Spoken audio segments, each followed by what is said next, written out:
நம்ம நிறைய variety of biryani பார்த்துருப்போம், பண்ணியிருப்போம். இன்றைக்கி நம்ம பண்ண போகிறது பன்னீர் பிரியாணி. அது எப்படி பண்ணுறதுன்னு பார்க்கலாம் வாங்க. லைட்டான சூடில் இருக்கிற பாலில் கொஞ்சமாக குங்குமப்பூ போட்டு தனியாக எடுத்து வச்சுருங்க. பன்னீரை பெரிய பெரிய பீஸாக கட் பண்ணி வச்சுருங்க. 4 வெங்காயம், 4 தக்காளி, 5 பச்சை மிளகா கட் பண்ணி எடுத்துக்கங்க. அரிசி வேக வைக்கிறதுக்கு பட்டை, கிராம்பு, ஏலக்காய் போட்டு தண்ணி ரெடியாக வச்சுக்கோங்க. மிளகாத்தூள், மஞ்சத்தூள், மல்லித்தூள், கரம் மசாலா ரெடியாக வச்சுக்கோங்க. பிரியாணி பண்ணுறதுக்கு தனியாக ஒரு பாத்திரத்தில் ஆயில் ஊற்றிட்டு முழு பட்டை, கிராம்பு, ஏலக்காய், பிரியாணி இலை, பச்சை மிளகா போட்டுக்குங்க. பச்சை மிளகா நல்லா ஃப்ரை ஆனதுக்கப்புறம் 4 வெங்காயத்தையும் ஆட் பண்ணிக்கோங்க. வெங்காயம் நல்லா லைட் ப்ரௌன் கலர் வர வரைக்கும் வதக்கிங்க. லைட் ப்ரௌன் ஆகிற வரைக்கும் பண்ணால் மட்டும்தான் உங்களுக்கு அதோட ஸ்வீட்னஸ் கிடைக்கும்.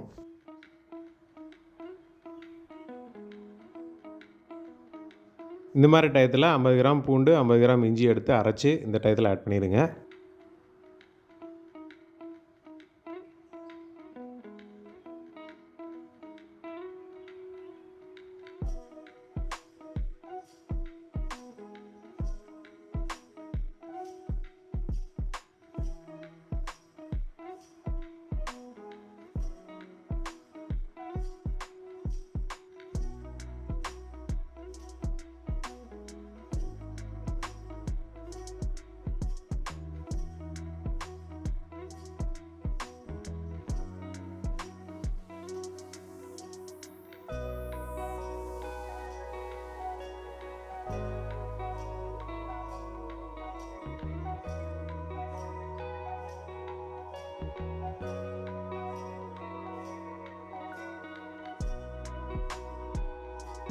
இஞ்சி பூண்டு பச்சை வாசம் போனதுக்கப்புறம் கட் பண்ணி வச்சுருக்கிற தக்காளி ஆட் பண்ணிக்கோங்க.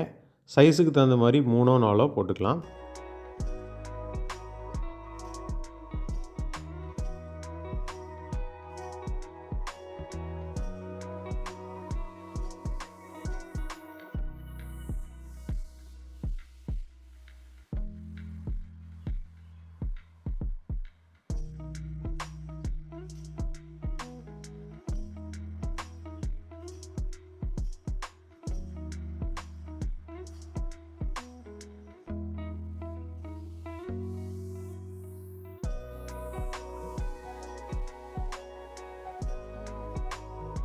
ஏற்கனவே எடுத்து வச்சுருக்கிற கரம் மசாலா, மல்லித்தூள், மிளகாத்தூள், மஞ்சத்தூள் இந்த டயத்தில் ஆட் பண்ணிடுங்க. இதுக்கப்புறம் மிக்ஸ் பண்ணாமல் விட்டிங்கன்னா அடி பிடிச்சிரும். அதனால் நல்லா மிக்ஸ் பண்ணுங்கள். கிரேவி மாதிரி பதத்தில் வரணும்.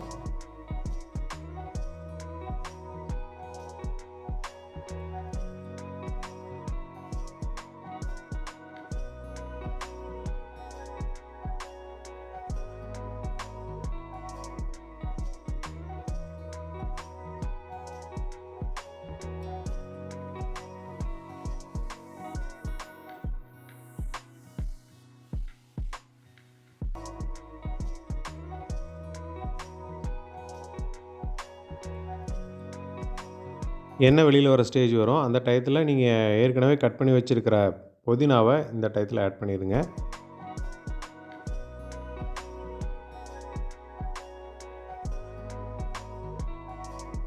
லைட்டான புளிப்பு டேஸ்ட் வரணுங்கிறதுக்காக நம்ம தயிர் கொஞ்சம் ஆட் பண்ணுறோம்.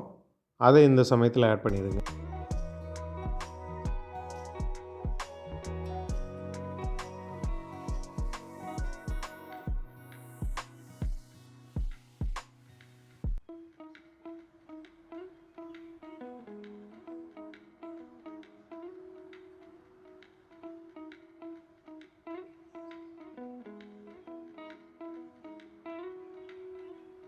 கிரேவி பதம் வந்த உடனே ஏற்கனவே கட் பண்ணி வச்சுருக்கிற பன்னீரை இந்த சமயத்தில் ஆட் பண்ணிடுங்க.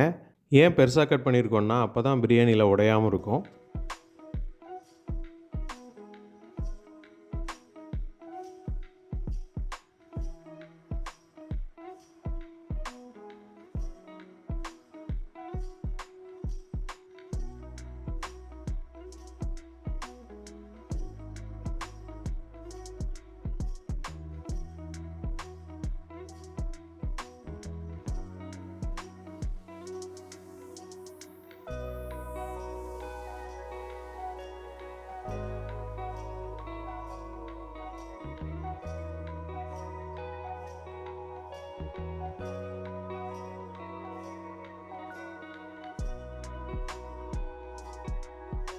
நல்லா மிக்ஸ் பண்ணி விட்டுட்டு இதிலேயே கொஞ்சம் நேரம் குக் ஆகிற மாதிரி விட்டுருங்க.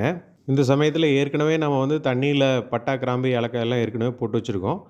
அந்த தண்ணியை கொதிக்க விட்டு அதில் அரிசி போட்டு வேக வச்சுருங்க.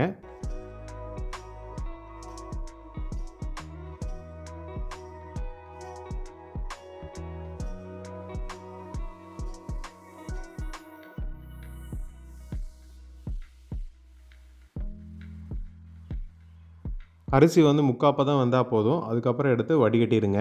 வடித்ததுலேயே 5 மினிட்ஸ் அப்படியே விட்டுருங்க. அப்போ தான் எல்லா தண்ணியும் கீழே இறங்கிரும்.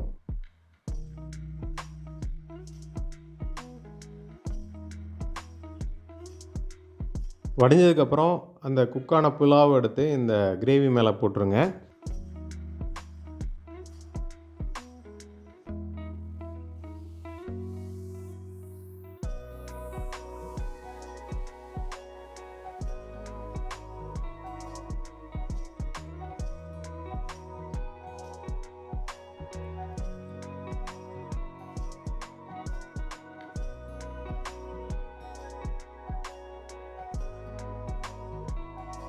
இந்த டயத்தில் பிரியாணியை மிக்ஸ் பண்ண வேண்டாம். ஏற்கனவே நம்ம குங்குமப்பூ ஊற வச்சுருக்கிற பாலை இந்த சமயத்தில் சேர்த்துக்குங்க. இந்த குங்குமப்பூ பால் வந்து ஆப்ஷனல் தான். உங்களுக்கு தேவைன்னா ஆட் பண்ணிக்கலாம், இல்லைனா விட்டுறலாம். இதிலேருந்து ஒரு யூனிக் ஃப்ளேவர் கிடைக்கும். அது உங்களுக்கு மிஸ் ஆகும்.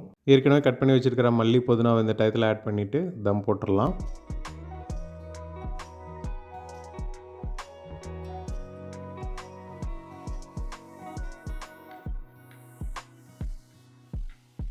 சப்பாத்தி மாவு கொஞ்சம் பிணைஞ்சு வச்சுட்டு அதை நம்ம வந்து சீல் பண்ணுறதுக்கு யூஸ் பண்ணிக்கலாம். இது போடுறதுனால கொஞ்சம் கூட ஆவி வெளியில் போகாது. வீட்டில் நம்ம கம்மியான குவான்டிட்டி பண்ணும்போது இந்த மாதிரி தான் தம் போட்டாகணும்.